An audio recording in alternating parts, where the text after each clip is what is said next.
یہ آکاشوانی لکھنؤ ہے۔ اب آپ شائستہ بانو سے علاقائی خبریں سنیے۔ 25ویں کارگل وجے دیوس کے موقع پر وزیر اعظم نریندر مودی دراس میں وار میموریل پہنچے۔ اس دوران وزیر اعظم نے کارگل میں شہید جنگ کے ہیروز کو خراج عقیدت پیش کیا۔ اس موقع پر انہوں نے کہا کہ کارگل میں جنگ کے ساتھ سچ کی جیت ہوئی۔ اس کے بعد وزیر اعظم ورچوئلی شنکن لا سرنگ پروجیکٹ کا پہلا دھماکہ کیا۔ اس پروجیکٹ میں 4.1 کلومیٹر طویل ٹوین ٹیوب ٹنل بھی شامل ہے، جس کی تعمیر نیمو پدم دارچار روڈ پر تقریباً 15,800 فٹ کی اونچائی پر کیا جائے گا۔ اس سے لیہ کو ہر موسم میں کنیکٹیویٹی مل سکے گی۔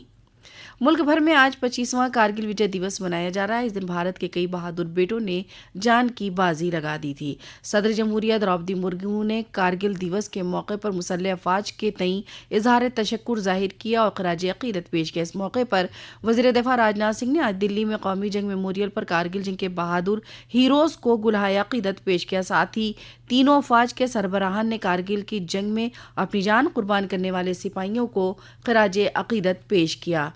وہیں وزیر اعلیٰ یوگی آدتیہ ناتھ نے آج سینٹرل کمانڈ کینٹ کے سوریہ میٹنگ ہال لکھنؤ میں کارگل وجے دیوس سلور جوبلی تقریب کے موقع پر شہیدوں کو خراج عقیدت پیش کیا۔ اس موقع پر انہوں نے کہا کہ سال 1999 میں بھارت کے اوپر جنگ تھوپا گیا۔ بھارت کسی سے جنگ نہیں چاہتا، لیکن جب ہمارے بہادر جوانوں نے مشکل حالات کا مقابلہ کیا۔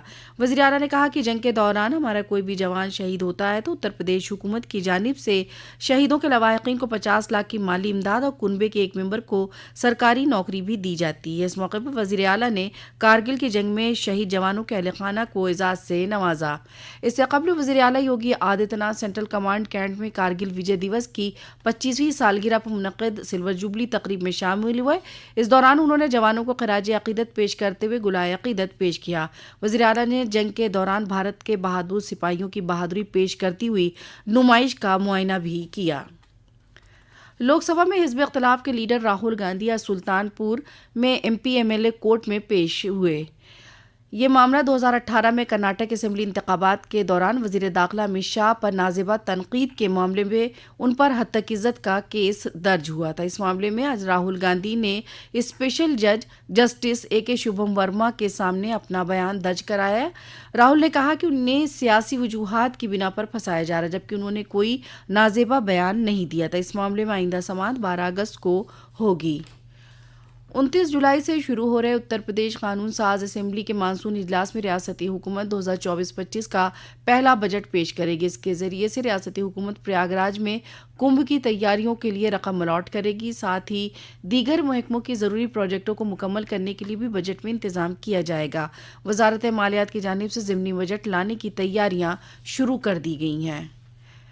پیرس اولمپک کی رسمی شروعات آج ہوگی۔ اس میں بھارت کے 117 رکنی ٹیمیں حصہ لے رہی ہیں، جس میں اتر پردیش کے 6 کھلاڑی شامل ہیں۔ اس میں 3 کھلاڑی میرٹھ کی ہیں جو الگ الگ کھیلوں میں حصہ لیں گے۔ اس کے علاوہ سہارنپور سے 1 اور وارانسی کے 2 کھلاڑی شامل ہیں۔ پیرس اولمپک کا انعقاد 11 اگست تک ہوگا۔ سپریم کورٹ کے حکم کے بعد National Testing Agency N T A نے کل نیٹ یو جی کا ترمیم شدہ رزلٹ جاری کر دیا ہے۔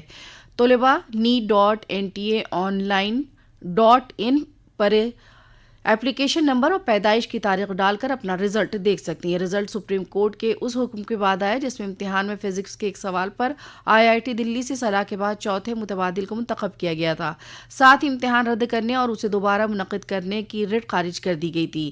سپریم کورٹ کے حکم کے بعد NTA نے کہا تھا کہ اب 13 لاکھ طلباء کی رینکنگ بدل جائے گی۔ اتر پردیش میں ہاتھرس بھگدڑ جیسا سانحہ دوبارہ نہ ہو، اس کے لیے ریاست کے DGP پرشانت کمار نے بھیڑ مینجمنٹ اور بھگدڑ سے بچاؤ کے لیے معیاری آپریٹنگ پروسیجر SOP جاری کیا۔ اس کے تحت اب ریاست میں ضلع، رینج اور زون سطح پر الگ الگ مربوط نظام بنائے جائیں گے۔ مربوط نظام کو DM CMO، civil defence, fire brigade اور مقامی پولیس کی سطح پر بھی باقاعدگی سے اپڈیٹ کیا جائے گا۔ DGP نے کہا کہ پروگراموں کی اجازت دینے والے افسران اور مقامی پولیس پہلے مقام کا معائنہ کریں گے، محفوظ نقل و حمل کے ساتھ ساتھ ہم ممکنہ خطرات جیسے آگ، بجلی، سڑک حادثہ اور دم گھٹنے کے اندازے کے مطابق ایک ہنگامی منصوبہ تیار کریں گے۔ اسی کے ساتھ آکاشوانی لکھنؤ سے علاقائی خبریں ختم ہوئیں۔